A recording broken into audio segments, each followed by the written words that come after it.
Back again like we never left. 2013 redraft here on the board this week, continuing our little redraft series going on. I'm here with Troy. No Fred this week. Fred had some stuff going on, but me and Troy are here and we're ready to I don't know what the proper word is for this draft class. I guess attack it and try to get the best that we possibly can. I don't know. It's for sure the weakest we've done so far. Yeah. So When you this look should at be the interesting. draft, it I don't know if anybody drafted correctly at all. And I mean, you get some solid players later on, but like the first 6, 7, maybe even 8 picks are like maybe 9 picks. The first 9 picks are horrible. It's like, what are you guys doing? Looking back on it, but yeah, this draft class, for sure the worst one we've done yet. There's 3 all-stars in this draft class. Yeah, I mean, I really don't even know what to say about this draft class that you could say positively, No, I mean, really arguably the biggest steal ever, probably at 15 of recent history, is probably the only positive you can say about the 2013 class. So props to the Bucks. We were trying to prepare before we got on here, and we were writing down some names, and there's maybe 15 guys that are really honestly worth picking. So we'll see how it goes. But since it's just me and Troy, we'll just be doing the first 14 picks, just the lottery. I'll be picking first here for the Cleveland Cavaliers, and we'll waste no time. We'll just get it out of the way. It's Giannis. I mean, it's quite obvious. Giannis Antetokounmpo off the board right there, first overall. Hey, Fred didn't get the opportunity to keep building up to his Cavs. Yeah. So you had to add to him for him. Yeah. The Cavs, they took Anthony Bennett, which, I mean, my Lord, talk about a missed opportunity there. I mean, they could have literally taken anyone else and it would have ended up better. I remember they were trying to trade out of this pick for the longest time because they did not want to pick it because they didn't know who to go with. But nobody would take the first pick. Like, that's how bad this draft class was. But if nobody's willing to take the first pick from you, I mean, good Lord. And they could have gone, a couple other guys that would have made a little bit more sense. But, Anthony Bennett, no way. Real quick while we're on the Anthony Bennett, he had like a really good preseason too. So like everybody was thinking this guy was actually going to be solid because I remember after, they made the pick, everybody was like, whoa, like what is going on? And then he obviously didn't turn out to be anything. He played only 4 years. But, Giannis, the easy pick. What can't you say about Giannis? Yeah, and I mean, if you look at the Cavs at the time, I mean, they have Kyrie Irving, Tristan Thompson, both coming off it's their second year in the league now. Dion Waiters. Young team. Yeah, Luol Deng was on this roster. I don't remember Luol Deng on the Cavs, but what do I know? So, I mean, Giannis could come in. And, I mean, everybody knows Giannis wasn't a factor early on, but the continued development, man, he is a problem in this league today. Oh, yeah. And it's funny. One of the best development stories we've seen. Yeah, I remember somebody talking about his draft process. The only film they had was like really low grade quality cameras from Greece that like it looked like he was going up against janitors. Like it was just like horrible. So like they really didn't know what Giannis was going to turn into. I mean, they definitely did not expect this. So, but obvious pick there. Giannis off the board at number 1 to the Cavs. Troy's picking here for the Magic, who at the time they weren't horrible, honestly. I mean, they had Aaron Aflalo, Glenn Davis, Mo Harkless, Tobias Harris, Etuan Moore, Jameer Nelson was still there, Victor Oladipo, who they took here, and Nikola Vucevic. Like, that group is not horrible, but it was like they all hadn't come together yet. So they obviously did not have the record that you would want. So go ahead, Troy. Yeah, this one, I was battling 2 guys, but I'm going to lean kind of guard, but I'm going to take the best guard out of this class and take CJ McCollum. CJ, a fantastic scorer. If it wasn't for the injury this year, he'd probably be a first-time All-Star. A guy that has developed really well over the years into one of the most elite scorers we have in the game. He's smooth. He can play alongside a dominant guard like Dame and seamlessly fit right alongside. He's a 40% three-point shooter on his career. CJ McCollum, just a fantastic scorer to pair up with Vucevic, who would continue his development and learn from Aaron Aflalo. Aflalo was a really good pro. He has a good mentor right there. Yeah, Aaron Aflalo, really good pro that seems to be forgotten a lot. But, CJ McCollum, I think it's an easy pick for me right there. Yeah, for sure. With that fit, because, I mean, you don't want Gobert or anyone else coming in and taking minutes from Vucevic or anything. Yeah, Yeah. CJ McCollum off the board there. I like it a lot. He's like Troy said, still not an all-star, but who cares, man? He's solid. Probably, yeah, the best guard in the draft now. Now, Yeah. a couple years ago, it probably wouldn't have been that way, Mm-mm. but now with the way careers have gone, CJ McCollum off the board there. That brings me back up to the Washington Wizards, who at the time, this is John Wall, Bradley Beal, Trevor Ariza, Marcin Gortat's their starting center. So they took Otto Porter here. I'm not gonna go with that. I'm gonna give them Rudy Gobert. I Yeah. think Rudy Gobert, his potential with like a pick and roll with John Wall, that would be insane. Just roll just set 100 screens, roll and get like 10 lobs a game, easy. And For the longest time with the Wizards, man, their question mark's been defense. And you right. get a guy that's a defensive player of the year candidate every year that for probably the rest of his career. Yeah. You know, he's top 2 this year at least, and he's a fantastic player. He's really also like not appreciated in the sense that a lot of other bigs are because of the big contract. But yeah, I think that was a great pick, pairing him up with John Wall, Brad Beal, and just giving them a young defensive anchor, man. Oh yeah, Defensive for anchor. sure. So you're back up now. The Charlotte Bobcats were on the clock, and they took Cody Zeller out of Indiana. Cody Zeller, not a horrible pro. He's still in the league, still a starter. But there are several names you could take above him here. At the time, they had Kemba Walker, Michael Kidd-Gilchrist, Al Jefferson, Gerald Henderson, Ben Gordon, who is, on a downward spiral fairly quickly. Bismack Biyombo. So, yeah, I mean, they've got Kemba, but other than that, they have room for improvement here. So, yeah, I'm interested to see where you go here. Because Al Jefferson, in my mind, he's more of like a scoring big. So I'm gonna give him Steven Adams actually. Okay. And kind of give them a more rebounding, doesn't need the ball in his hands. He's not a fantastic defender, but he's not terrible. Right. And just one of the most, like, anytime you hear a story about Steven Adams, it's how much his teammates love playing with him. So Steven Adams, great teammate. He does a lot of the dirty work, extremely strong. People, ever since, he's played with Zion, things are a little bit different, but everybody has said he's one of the strongest human beings they've ever encountered. And this year he's a 61% field goal shooter. And he's having a decent year, 9-9. But yeah, I'm going to take Steven Adams, pair the young Kemba and probably the aging Al Jefferson at the time with a more raw rebounding big man there. Steven Adams, the big Kiwi.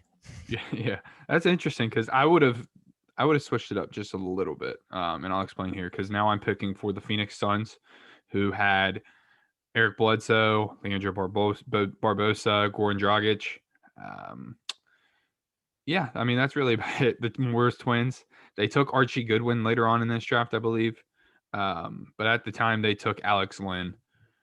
Another guy, it's like, okay, he's still got a spot in the league, whatever. I would have actually taken Adams here, so he could be like the more prominent big man there. But I will give them Victor Oladipo here, and I would have switched Oladipo and Adams up just a little bit. But I mean, either way, I think they both. That's a solid role for either one of them at any point. Yeah, Oladipo. He was an all-star a few years ago. Injuries, it's a sad story, but he's fine. Hopefully can find his way back into the league and be a very, very solid player. For his career, he's averaging 17 points a game. So, I mean, he knows how to score the ball. Oh, yeah. I think if you take him to Phoenix, alongside those young guards that they have, I think he fits in really well there. So, I'm going to take Victor Oladipo there, 5th to the Phoenix Suns. That brings Troy back up for the the Hornets, which were I can't find. And then they traded it to the 76ers. Yeah, this pick. Hornets at the time they had Anthony Davis. They picked Nerlens Noel, and as a Kentucky fan back in the day, I was like, dude, this is beautiful. Those two are going to protect the paint at all costs, all the time, whatever. But yeah, they ended up trading it to the 76ers. I can't remember what exactly that trade was off the top of my head. I mean, geez, this is 8 years ago now. But yeah, at the time they took Nerlens Noel. So basically, at this point, you're just pairing whoever you pick with Anthony Davis. So yeah, and to me, this one's pretty easy, and I think he's one of the most underrated players in the NBA. Dennis Schroeder. Dennis is a menace. As a Laker fan, I call him Dennis the Menace. And he's just a guy, man, that not only scores the ball really, really well, he's so pesky as a defender. Anytime a point guard plays against Dennis Schroeder, they know he's going to be constantly harassing them up and down the court. And again, he's turned into a really good scorer. He's pretty much his last 5 seasons, he's averaged over 15 points per game. His scoring went up in Atlanta, and Atlanta really developed him and then sent him off to OKC, and then OKC shipped him to LA. And now he's going to be probably a staple in the Laker offense for a few years. Wow. And Dennis, really good player, underrated as ever, scores, pesky defender, and he's actually a pretty decent shooter as well. Pairing him up with I like Dennis Schroeder a lot for sure. Dennis Schroeder off the board there, going number 6 to the Hornets. In this world they keep the pick. We're not gonna. I don't want to get too deep into who they trading and who they trading there, back and forth. So that brings me up here, 7th overall to the Kings.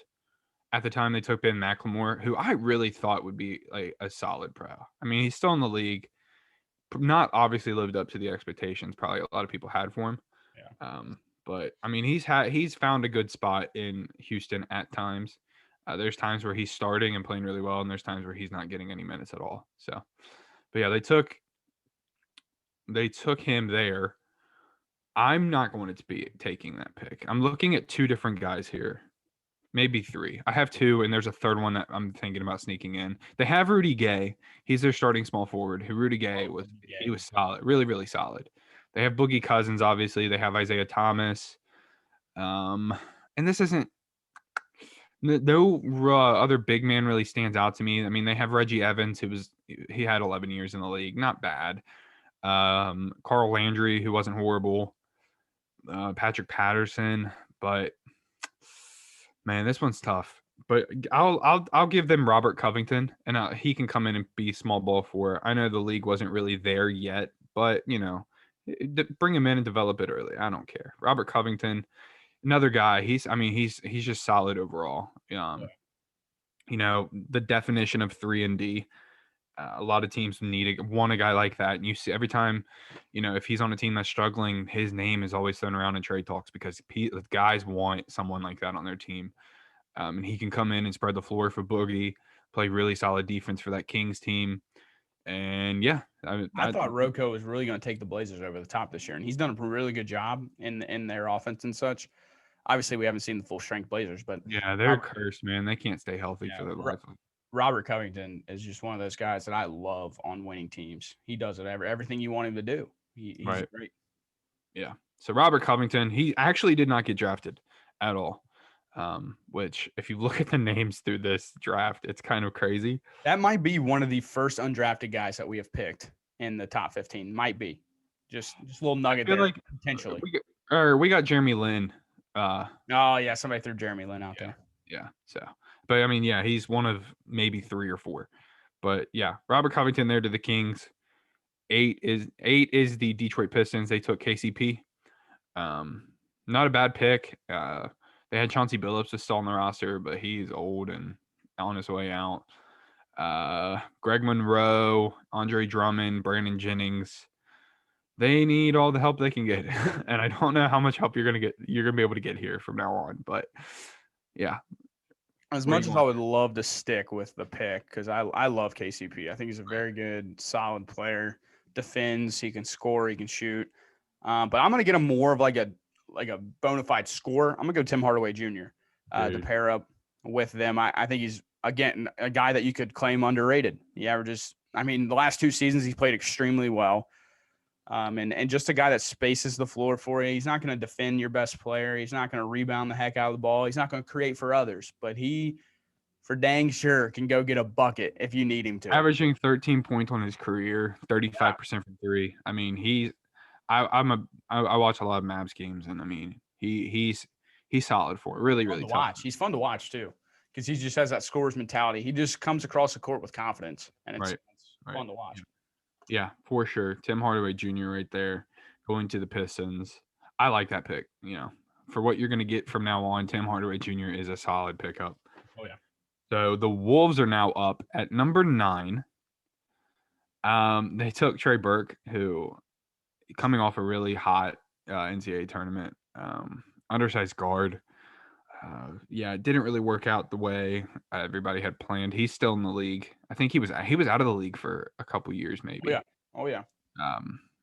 But yeah, found his way on the Knicks, and then found his way now on the Mavs. They brought him on for like a 10-day, I think, in the bubble, and they liked what they had, and he's stuck there now with Tim Hardaway Jr. actually. But yeah, another guy. I mean, Tim Hardaway or Trey Burke, another scorer, but that's not where I'm going to go here. Timberwolves at the time, Kevin Love, Gorgie Jang, who I think they took. Gorgie Jang was taken later on here. Yeah. Corey Brewer, Ricky Rubio. Yeah, so this is interesting, and I'll give them KCP here. Another guy to spread the floor for Kevin Love and Ricky Rubio.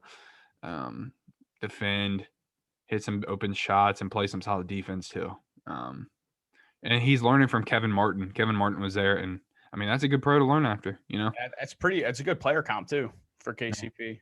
Kmart was probably better offensively, but it's probably a pretty comparable player comp for him to learn from. KCP, another guy, a very I feel like he's disrespected to a sense because he doesn't put up the big numbers, but is a guy again that will always find himself on a team.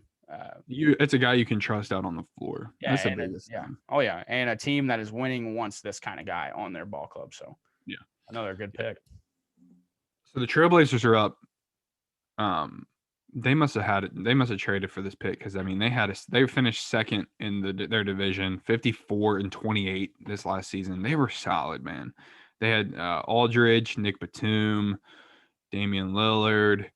They took CJ McCollum here, Wesley Matthews, Mo Williams, Earl Watson, just a solid group of guys. They're not going to get CJ McCollum here, but I'm interested to see where you go here because this one is interesting. I'm gonna roll with a guy that went top 3 in this one. I'm gonna go Otto Porter. Okay. Otto Porter Jr., a guy that can kind of do what CJ did to a way lesser extent. He can score a little bit. But he's a better rebounder. Now, the Chicago's kind of playing him as more of like a small ball 4. But back in his Washington days, he was a solid 3 that shot the heck out of the ball and could defend a little bit. He's always been a decent rebounder, hovering around 6 rebounds for his career, 5 rebounds for his career. Otto Porter, again, not a guy that's going to blow you away, but a consistent shooter, man. On his career, I mean, 52% from the 2-point line and 40% from 3. Like he's a guy that, you can rely on to knock down some jump shots. And he got paid big boy money for a reason back in his Washington days. So, Otto Porter, that's the pick here. Yeah, Otto Porter, man, solid pick. Went number 3, which is crazy looking back at it. But, Otto Porter, Trailblazers. I like that fit. Otto Porter seems like a guy that he should be on the Trailblazers now. Otto Porter off the board there. I'm up 76ers, 11th overall. This is the beginning of really the trust the process, I guess, because this is where they were just really bad. They finished 19-63 the year before. They took Michael Carter-Williams, who did win Rookie of the Year. I was about to say, it looked really good at first. Yeah. Triple-double machine. He was pulling out triple-doubles before it was cool. Right. So, but if you look at the rest of their roster, they have Thad Young, Tony Roten, who we talked about last draft, who was like a scorer, but didn't find his way into the league for long. Evan Turner was here. Literally nobody else. Spencer Hawes, like nobody else on this list is anything special. So give me, this is tough right here because do I go give them a big man? Or do I give them another guard? Because they traded for Noel, and so their mind they needed that big. But who knows? You could. I'm not even sure where you're gonna go. I know. I've got one big and one guard in mind. Help me out with this pick. I'll give you the 2 names, and we'll decide together. Mason Plumley or Seth Curry. Sheesh. Oh God. Because I mean, they have Tony Roten, which is like okay, cool. They have, I mean, they literally have so many. Their roster. When I'm I'm looking at it, they have like 4 of every position. It's the weirdest thing. But like their Yeah. big men are like Henry Sims, Daniel Orton, Byron Mullins, Dwayne Dedman, who went undrafted here. So I mean, I don't know. But they also have 4 point guards too. It's Who you picking? give me. You know what? Give me Seth Curry. I'll take Seth Curry. Really? I thought I was leaning the other way. Yeah, but I looked at what team's next, and I thought, they could probably use Mason Plumley. So you went Seth Curry. I did. Sniper. I love Seth Curry, dude. I've been on him whenever the 76ers signed him. I was big on him. I'm like, this is a year to buy into the 76ers now. And I mean, so far it's working out. So yeah, and that leaves me with 12. Yeah, Seth Curry on the board, man. I'm just like, another guy. He's solid. It took Seth Curry a while to get a spot in the league, but because he's bounced around. Oh yeah, He was on the Cavs. He was on the Blazers, on the Mavs, on the 76ers, and there's another team I know I'm forgetting. But yeah, Seth Curry off the board there. And he fell into my lap, Mason Plumley. Yeah. A guy that, nowadays has turned kind of into like a nice 5 to have, like he can actually create for others. He's a nice guy to enter in a high-low game. Yeah, I literally looked at this Thunder and I'm like, they're not getting Steven Adams. I'll give them Mason Plumley one. I like that fit. I like that fit a lot, actually. Yeah, early on in his career, I mean, he's kind of just stayed consistent to who he is. 10-8, 9-8. Just a guy that can score off little putbacks. He can actually like dribble a little bit better than it would seem. Like you think I know he's gotten at least one, but I want to say he's gotten like 2 or 3 triple doubles in Detroit. Yeah. He's really stepped into that role and been kind of just a guy that they go to and kind of lean on. And right. I really like watching him play. I think he's really entertaining. I like the way he plays, Mason Plumley. Hopefully he can find himself onto a contender again, but who knows? These guys went out and got their money from Detroit, and now they're just kind of putting up good numbers. But yeah, Mason Plumley, easy pick for me. Yeah, for sure. I like Mason Plumley right there. Man, that brings me up for the last pick of the video for you. Yeah. Dallas Mavericks. They have an old dirt roster. Jose Calderon, Vince Carter, Jay Crowder, who they did not use at all. Samuel Dallenberg, Wayne Ellington, Monte Ellis. I liked Monte in Dallas. Devin Harris, Ricky Lido. I thought it was Rubio for a second. That's why I started to read it off.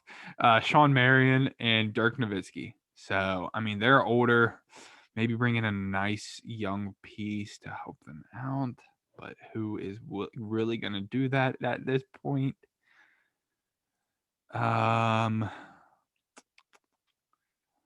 so I have 2 names. Oh, no. You know what? Give me Kelly Olynyk. Really? You're sticking with the pick there? Yeah, give me Kelly Olynyk. He got traded. I know that. Yeah, sticking with the pick.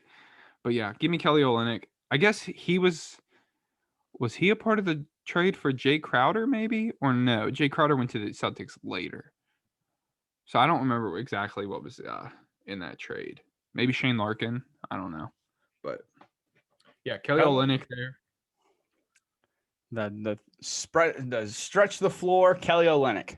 Yeah, I like he's solid for the Heat. Not great defensively, but with a stretch big, I think it's ideal if you're a stretch big to learn under Dirk Nowitzki. Yeah. So come in and learn all you can from Dirk. Some would compare Kelly Olynyk to Dirk, and they'd be a moron. But we won't get into it. Yeah, Kelly Olynyk keeping the pick there. I can't remember that trade, but yeah, just keep the pick this time. That's all I'm asking. Yeah. With the final pick, the 14th pick, this was actually Shabazz Muhammad. Shabazz Muhammad, man, a lot of hype around him coming in. It's going into UCLA. He was a freak athlete, explosive, but never really found his footing in the league. Played for 5 years, 9 points on his career. Just kind of fizzled out really quickly. I couldn't tell you what he's doing now.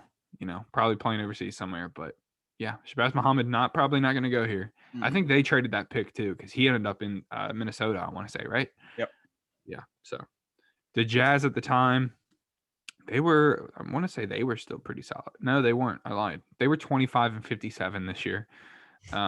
They got Alec Burks, Derek Favors, Gordon Hayward, Enes Kanter, Marvin Williams.